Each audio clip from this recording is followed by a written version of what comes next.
ब्रेकनंतर पुन्हा एकदा स्वागत. बातमी आहे नांदेडमधली. नांदेड जिल्ह्यामध्ये आज अगदी पहाटेपासून जोरदार पाऊस पुन्हा एकदा सुरू झालेला आहे आणि मुखेड तालुक्यामध्ये आज पहाटे ढगफुटीसारखा पाऊस झाला, ज्यामुळे अनेक गावांमध्ये हाहाकार माजलाय. भिंगोली, भेंडेगाव, हसनाळ, रावणगाव, भासवाडी, सांगवी, भादेव अशा सगळ्या गावांमध्ये आणि या परिसरामध्ये पूरस्थिती निर्माण झाली आहे. या आपत्तीमुळे जनजीवन सुद्धा पूर्णपणे विस्कळीत झालंय.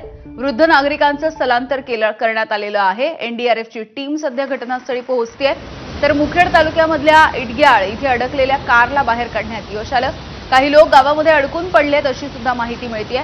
दरम्यान मुखेड तालुक्यामधल्या रावणगाव इथे एसडीआरएफची टीम सुद्धा दाखल झाली आहे. सध्या नांदेडमधली ही काही दृश्य आपण बघतोय. मुखेड तालुक्यामध्ये ढगफुटीसारखा पाऊस झालेला आहे. तर तिथले स्थानिक आमदार तुषार राठोड सध्या आहेत आपल्यासोबत. तुषारजी, आपण ही काही दृश्य दाखवतोय नांदेडमधली. खरं तर पूरस्थिती निर्माण झालेली आहे आणि नागरिकांचं स्थलांतर करण्याचं सुद्धा मोठं आव्हान आहे. काय नेमकी माहिती देऊ शकाल तिथल्या परिस्थितीविषयी? नमस्कार. रात्री 1:30-2च्या सुमारास आमच्या जिल्हा सीमेवरती म्हणजे उदगीर भागामध्ये ढगफुटी सदृश पाऊस झाला आणि लिंडी नदीला पूर आला.